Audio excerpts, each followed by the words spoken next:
શું કરીએ તો મને એમ થાય ઘણી વખત કે ભૂગોળ શિક્ષક કેવો હોવો જોઈએ. આપણે એવા બની જઈશું એવું ના કરશું. હું નથી બની શક્યો એટલે હું વાતો આદર્શની કરું છું, પણ આપણે બધું નથી બની શકતા. હું એમ ના કહું તમે આમ કરજો, એ કથાકારની ભાષા છે કે તમે આમ કરજો, ભલે ઘેર જઈને કેટલું આજ કલેક્શન આવ્યું ઘંટા હોય ભેગા થઈ, પણ આમ દેખો કે તમે કરી. ભૂગોળ શિક્ષક કેવો હોય એટલે આપણી જાતને એક બાળકોની વચ્ચે સેન્ટરમાં મૂકે. આપણા વિદ્યાર્થીઓ આપણને કેવી નજરે જુએ છે? ડર અને ભયનું શિસ્ત નહીં, આત્મીયતા હોય. આપણે ખરેખર આપણા જ્ઞાનથી એમને પ્રભાવિત કરીએ છીએ કે ધોકાથી? એ આજે નહીં 2-5 વર્ષ પછી તેમ બધી ખબર પડે કે આ સાલો ગપ્પા મારતો હતો, કશું નથી આવડતું. આપણે પણ આપણા હૃદયને ઢંઢોળો સમજો તમે, તો આપણને ખબર પડે છે કે આપણા કેટલાક સાહેબો આપણને ઉલ્લુ બનાવતા હતા, મૂર્ખ બનાવતા હતા, અને આપણે એને મહાવિદ્વાન કાલિદાસ ગણતા હતા. ખાલી વાતો કરે, એને આપણા ઘડતરમાં કોઈ ફાળો ના લીધો. અને ખરેખર જેને ગાળો દેતા તે આજે પણ યાદ આવતો હશે કે એને આપણામાં રસ લીધો તો આપણે આટલે પહોંચ્યા, અથવા એને કીધું જો બધું કર્યું હોત તો હું હજી ક્યાંક બીજે હોત. તો 1-2 વર્ષ તો મૂર્ખ બનાવાય છે, પણ લાંબે ગાળે મૂર્ખતા નથી રહેતી. અને ક્યારે કે પરણવા જવાનું હોય તમને આમંત્રણ ના સાહેબ તમારા ઉપર છે, પત્રિકા લઈને આવો છો. દીકરી સાસરે ગઈ હોય અને ગામનો પિયર આવે તો નિશાળ આટો મારવા આવી જાય. આ એક 2-4 કલાકમાં નથી બનતું.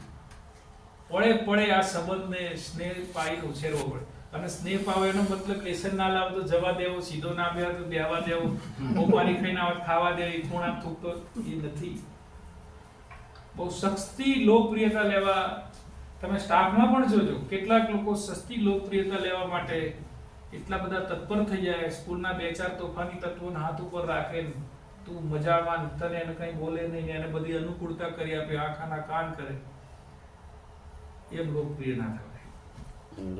આ શોર્ટકટ છે, પણ એમ ના થવાય.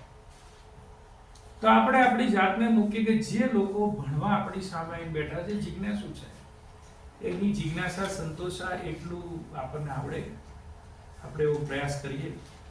ગણિતના સાહેબ એવા જોયા છે ને, દાખલો ના આવડે કે હું કાલ ગણિત લઈ આવીશ, આજે મને જવાબ નથી આવતો.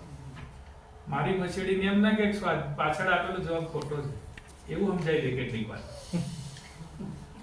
એક સરસ નાની વાત મેં ક્યાંક સાંભળી છે કે મારા પપ્પા મને ભણાવે, સરસ ભણાવે. પછી હું એમને બધું પૂછું, એમને ના આવડે એટલે મને મારવા માંડે કે આટલું નથી આવડતું. ભણાય કરે, પછી હું એવું કંઈક વાંકડું ચૂકડું પૂછું, એમને ના આવડે, આટલું નથી આવડતું, શું ધ્યાન આપે નિશાળમાં, શું કેમ પણ 2 મારે. અને પછી મારી મમ્મીને ઝપટમાં લે કે તે ફટાડે છે, જો કશું નથી આવડતું, જાઓ કરજો ભાઈ, તમે જે કરવું હોય, ભાગો, અમાર નથી ભણાવવા, તમે આ જ કરવાના છો. અહીં અમારે એમ કરીને પોતે નિષ્ફળ ગયા છે, એ પેલા ઉપર ઠોકી દેવા. છોકરો તો કઈ કઈ નાખે, પણ મોટો થાય ત્યારે ખબર પડે કે મારા બાપા સાહેબ ભેગો મને મૂર્ખ બનાવે. બધી ખબર પડે. અને મા બાપ જેવું બહુ અઘરું છે, બહુ અઘરું છે. આપણા સંતાનો બધી ખબર પડે છે કે આ કયા પ્રકારના બાપાઓ છે. મોટા થાય છોકરા તો વધારે મેચ્યોર થવા માંડે. અને ખરેખર આપણું ખરું ચરિત્ર તો ગૂગલ જાણે છે કે આપણે બહુ જોઈએ છે અંદરથી કાઢી. અને પછી ગૂગલ પણ એ જ અનુકૂળતા કરે છે કે આનો રસ આ છે. ધારો કે હું પ્લસ સાઈઝ ના શર્ટ શોધું તો મને પછી કંપનીના શર્ટ દેખાડે છે, હાથ પડી સાઈઝ ના અમે સીવ્યા છે. મોટા 58 કમર સુધીના પેન્ટ આલશું, 62 એ જ આગળ. છોકરા આપણો ફોન કોઈ વખત જોઈ નાખે છે અને પીસી હોય તો તમે ડેટા ડિલીટ કરી શકો છો. ફોનમાં પ્રક્રિયા થોડી અઘરી નટપટી છે. તમે સર્ફિંગ ડેટા તમારો પાસ્ટ હિસ્ટ્રી કાઢવો હોય તો જરા અઘરો પડે છે. એટલે એક વાક્ય બહુ સરસ છે, આપણું ખરું ચરિત્ર બીજો ઉપરવાળો તો જાણતો જ હશે પણ ગૂગલ તો જાણે જ છે. આ ધરતી ઉપર છે અહીં ગૂગલ જાણે છે. તો આપણે આપણી જાતને ત્યાં મૂકીએ કે હું આ બધાનો બોસ થઈને ભણાવું છું, એમને શીખવું છું, એ બિચારા એમનો સમય ફાળીને કુતૂહલથી મારી સામે બેઠા છે, શરમના માર્યા, ડરના માર્યા, શિસ્તના માર્યા કે ધાકના માર્યા, તો એને આપણે સંતોષ આપી એટલું ભણાઈ શકીએ.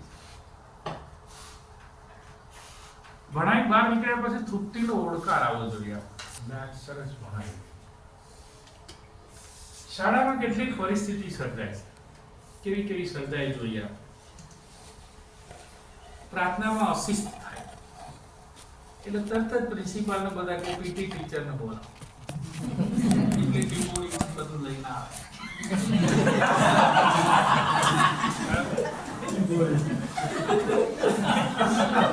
પોલીસ એસઆરપી વાળા બોલાય. ક્લાસમાં પણ કોઈ વગર ડાયો થયો તો ના બહુ દોઢ ડાયો થાય, જરા જોજો એને, એની સોપારી એ ના આલવાની, ક્લાસમાં ડાયો થાય. જાણે ડિસ્ટર્બ નો માણસ હોય એને આલવાનું. અશિસ્ત થાય ત્યારે પીટી ના શિક્ષકને યાદ કરે છે. કોઈ પ્રોજેક્ટર ને ડીસેન્ટ ના સ્માર્ટ બોર્ડ આવે એટલે વિજ્ઞાન વાળાને બોલાવો. વ્યક્તિગત રીતે આપણી પોતાની આવડત હોય ને શીખી જઈએ તો બરાબર છે, પણ એવરેજ શાળાની વાત કરું. કોઈક વાર હવે તો સોફ્ટવેર આવ્યા છે, પણ પહેલા પરિણામના સરવાળા ચેક કરવા તો પ્રિન્સિપલ જ ખાનગીમાં એવી જોડી બનાવતા હોય, બે જોડે પરિણામ બનાવજો. એમાં એક એવો ગોઠવે કે જે સરવાળામાં લોચા મારતો હોય ત્યાં એક બીજો એવો મૂકવાનો જે ચેક કરીને સરખું કરી આપે. અને પ્રિન્સિપલ ખાનગીમાં કેવો ધ્યાન રાખે તને એટલે મૂક્યો. આળસુ છે, ટાઈમસર નહીં બનાવી લે, પરિણામના દાડા સુધી નહીં થાય એટલે સૌથી પહેલી એ ઉઘરાણી કરે, એટલે કાર્ડ લખ્યા, પરગતિ લખ્યા, ના કર્યું છે. પછી આવે છે સુશોભન. કોક આવવાનું છે બોર્ડ લખી નાખો. કેટલીક સ્કૂલ તો બોર્ડ ઉત્સવ જ લખાય, બાકી કશું નહીં લખાય. સાફ કરી દે બોર્ડ અને પછી સુશોભન ચિત્ર વાળા આવી જાય, દોરી કાઢે, લખી કાઢે. કેટલાક બીજા વિષયના સારા અક્ષરો વાળા શિક્ષકો હોય કે જે કરે છે. હવે આ બધી પરિસ્થિતિઓ જુદી જુદી થાય એમાં આપણું બ્રાન્ડિંગ ખરું કે ભૂગોળ વાળાને બોલાવો?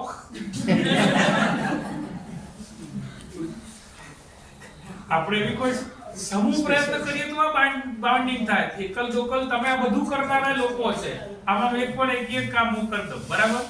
પ્રિન્સિપાલ મુજાય તો તમને પૂછે એવી વ્યક્તિગત પ્રતિભા હોઈ શકે, પણ જે જનરલ એમ તો કેટલીક જે પીટી વાળા એવા છોકરા એની ચોટીઓ ખેંચી જાય એવા હોય, પણ જનરલ જે ચર્ચા કરીએ કે આપણે એવા લોકો આપણને મળે તો ભૂગોળનું આપણે આવું બ્રાન્ડિંગ કરવું છે. શું કરી શકીએ? તો કેટલાક એવા સંજોગો છે જ્યાં આપણે આપણી જાતને બતાડી શકીએ, આપણું અસ્તિત્વ નોંધાઈ શકીએ.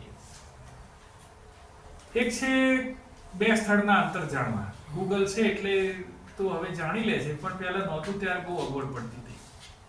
પ્રવાસ પૂર્વે સલાહ લેવા.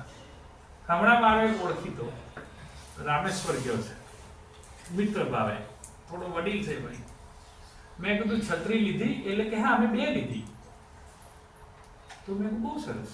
એને અને ત્યાં જઈને મને ફોન કરે છે કે અહીં તો વરસાદ પડે છે. મેં ત્યાં તમે કીધું તું છત્રી લીધી તો કે મેં બે લીધી, તો કીધું હવે છે ને બૂમો પાડે. અરે મને એમ કે તું મજાક કરતો હતી એટલે મેં કીધું બે લીધી છે હવે. અને ત્યાં ધમધમાઈને વરસાદ પડતો હતો. રેલવે સ્ટેશનમાં ઉતરો એવો જ બરાબર. આને જે રામેશ્વરનું પ્લેટફોર્મ છે નાનું છે, આખી ટ્રેન ત્યાં ખાલી થાય છે, પેસેન્જર ઉભા રહે તો પ્લેટફોર્મની બહાર નીકળી જાય. ઘણીવાર શેત્રંજીની અંદર બેસવા પ્રયત્ન કરીએ કે ગોળ બેસો કે બેઠેલા બધા ક્ષેત્રની બહાર હોય, વચ્ચે ક્ષેત્રની હોય. પ્લેટફોર્મ એવું થયું. એટલી આખી ટ્રેન ત્યાં ખાલી થઈ, તો વરસાદ પડે તો બિલકુલ પલળી જવાય કે અમારથી. પણ મેં કહું અમે કીધું તું, પણ કે હવે મેં વળી ના માન્યું. મેં કઈ વાત નહીં. પછી એ ભાઈ ગણિતના સાહેબ છે, એટલે મેં કહું ભૂગોળ વાળાનું કહેલું ગણિત વાળા ના માને, ગણિતનું કહેલું ભિખારી ના માને, ભૂગોળ વાળાનું કહેલું ગણિત વાળા ના માને. વ્યક્તિગત મુસાફરી એને કરવાની હોય. કોઈ અજાણે ગામે એટલે